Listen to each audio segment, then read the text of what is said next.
Jason, really great to be with you. Excited. Yeah, thanks for coming on Speed.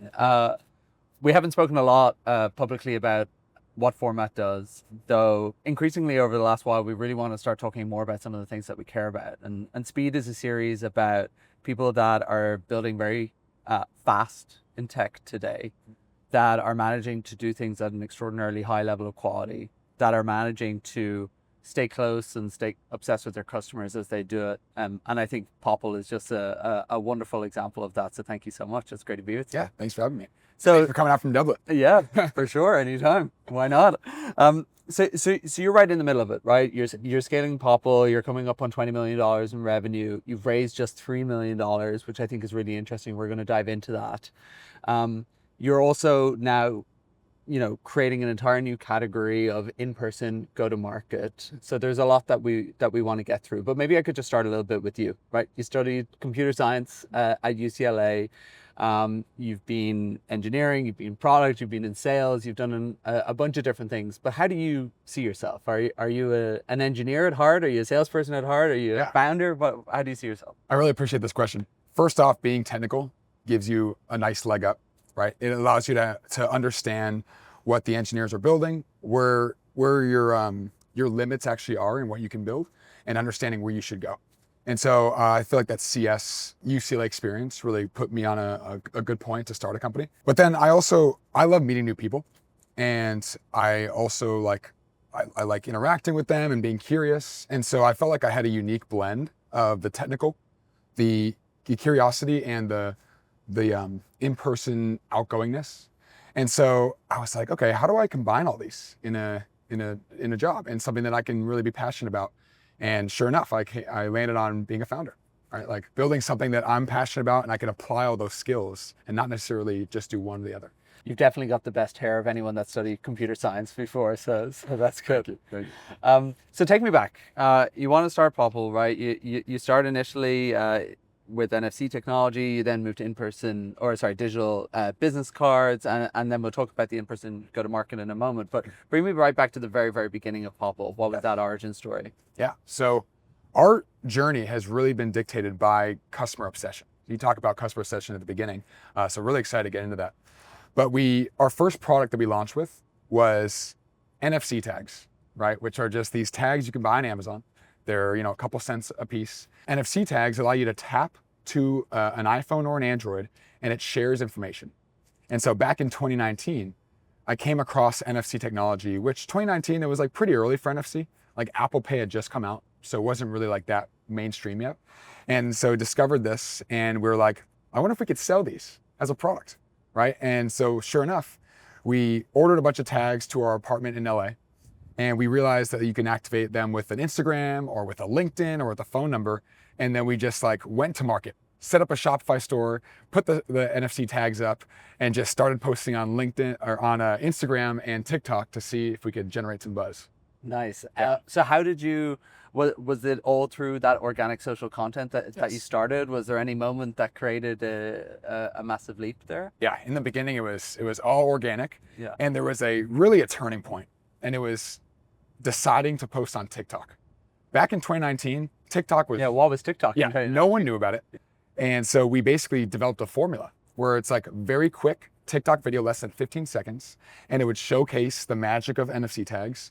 And it would be a really cool social scene, you're meeting someone at a bar, or you're out and you're on the street and you just walk by someone, you tap their phone. And so we had these viral videos that just made us go viral. And we had one that hit 80 million views in a matter of weeks. Insane. And that's what launched us during the height of COVID, selling NFC tags. So your business started as a B2C hardware business. Yes. Right? Yes. Now you are... Wow to think about. That's crazy, right? And now you are B2B, pretty enterprisey, yes, fully software. Yep. In fact, today, we actually haven't announced it yet, but today, we are removing hardware from our website for the first time in company history. Nice. Announced first here on Speed. Great. So you've gone full circle on that, which is interesting. Yeah. So recently you've been speaking a lot more how you're moving away from a digital business card business, which has provided, almost $20 million of revenue, which is just phenomenal. And now moving into this in-person go-to-market platform. Can you tell me what is an in-person go-to-market platform? Yeah. And what's spurred that change? What's nice before getting there is like the context. So first we had the NFC tags, B2C, consumer case. Then we realized the people who were using those most were using it for business. So we're like, you know what? Let's shift this to digital business cards, more of a business use case. So we shifted to that, and then that became more QR code based, a little bit less hardware. And then from the digital cards, we realized that the sharing is nice, but the receiving is actually more valuable, right? The capturing of information. Like, I'm gonna get your information and I can follow up with you, I can nurture you, I can put you in a campaign. Whereas just sharing is like, okay, I hope you respond to me, right? So it's like less valuable, so to speak. So then we realized that, and that's what led from the digital business card to the in-person go-to-market suite, where it's like, okay, let's really go all in on having people collect information from in-person interactions. We took a look at the conference and the event, the expo world, and right now it's very fragmented. There's no system that works across all events. So is it an industry in which there is a different tool for every event? Bingo. Oh, Every event has a different tool. beautiful. They're very Beautiful for archaic. you. They're Yeah. archaic. It's ripe for disruption. Yeah. And so we realized this, and we're like, wow, we're actually positioned quite well. A couple tweaks, we can go from this digital card focused platform to this event tech, so to speak, right? Like, if your company is going to events and wants to generate leads, we can be that platform for you. And here we are. Nice. That's fantastic. So how do you think of the size of that market relative to the market that you're coming from? This sounds like orders of magnitude larger opportunity, right? Yes. So if you're able to get to almost 20 million with the old business, you're going to be able to get to hundreds of millions of ARR in the new business. That's the plan. And what's great about this is that I see digital business cards as kind of a vitamin, kind of a nice to have, right? Like, companies, yes, it's nice to go digital, and it does add some benefits, but it's somewhat hard to track a real ROI. Yeah. With in-person go-to-market, things get real, right? You get to basically say, how much pipeline did this platform help us generate? And so we're able to tie that back and be much more of a painkiller. You know, the vitamin painkiller analogy. And so we've really found that here. And so not only is the market larger, but it's also like, we're just solving a bigger problem, which is really satisfying and fulfilling in the end. Right. And it's always beautiful to be able to sell a product that helps people generate more income, right? Like, exactly. That's interesting. Exactly. Companies have big budgets for that. You launched, though, an event business during a pandemic. Can you tell me about first couple of $1 million ARR? Where was that found? What were some of the things that worked for you in getting it? Were you closing those deals? Just bring me right back to that early stage, and then I want to go beyond. So in the early days with the NFC tags, it was all one-off purchases on Shopify, right? And that actually got us to, you know, 2-3 million. Really? But it wasn't recurring, right? It's just like they're buying hardware. But that got us to a pretty. But like, you must have been selling shit tons of tags. It was a shit ton. Yeah. We were like, so you had also sorts of supply chain complexities and all of that. We had to like rush to getting those in order. But in the first couple of days, we're just like doing envelopes in the apartment and just going to UPS and just dumping all on. Basically, we like knew them. They were like, oh, another load. Here we go. And it would just be like thousands of envelopes. Yeah. So that was like one of the phases.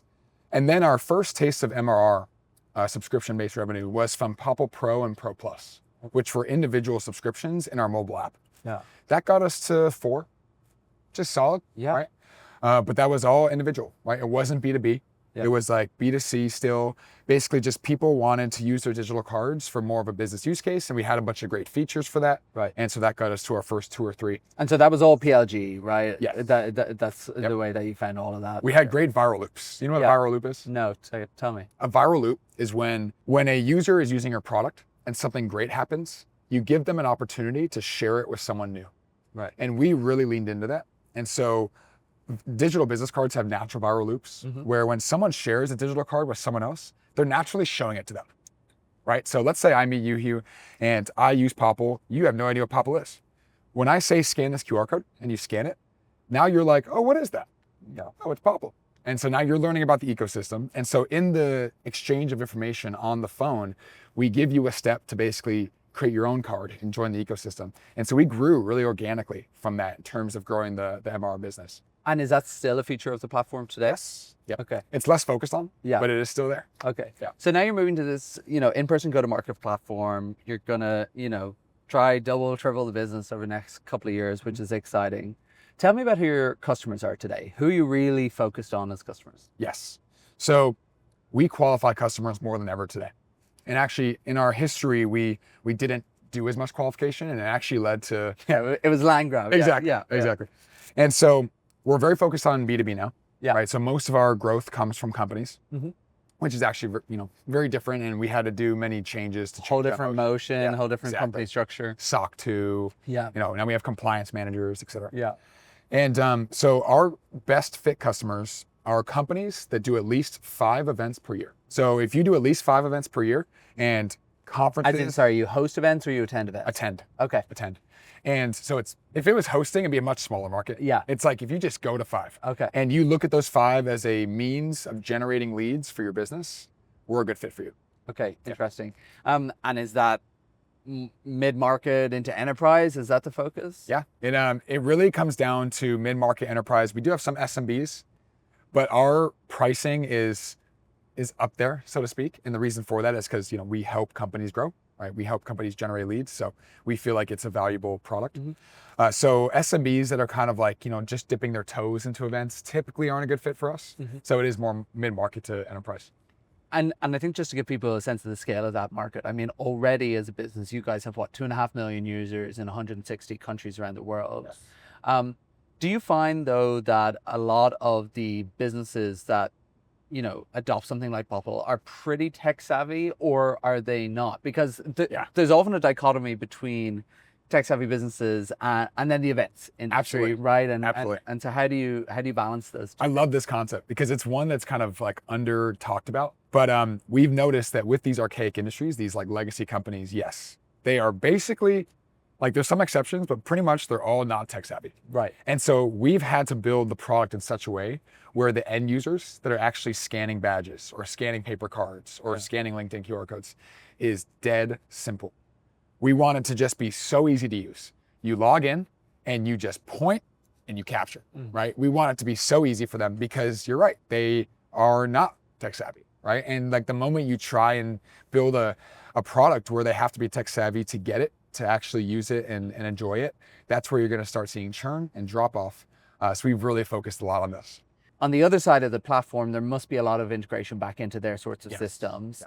These sorts of systems are, hopefully all in the cloud, maybe not always, right? But requires deep integration. Don't even get me started on the on-prem. All right. On-prem, yeah. Yeah. I've been there in a previous life. Yeah. It's not easy. So you are, reliant on people in IT to support you in that. Are these organizations typically well set up for that? Do you find yourself doing a lot of educating of those customers? What's nice is that typically at these companies, there's like 1 or 2 people that are like, oh, I've set up our Salesforce integration for a couple of different products. Right. And so like we'll get them. And the way we see it is like there is some tech savvy work on the admin's perspective. Yeah. But on the end user perspective, dead simple. And so we found a nice balance with that, where it's like end users, you guys just point and shoot.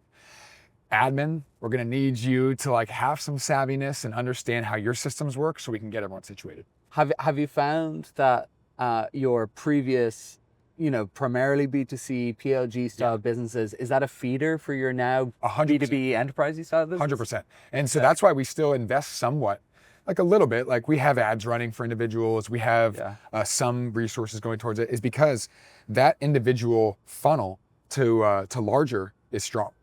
It's really interesting. That so rarely works. And it seems like you guys have achieved that.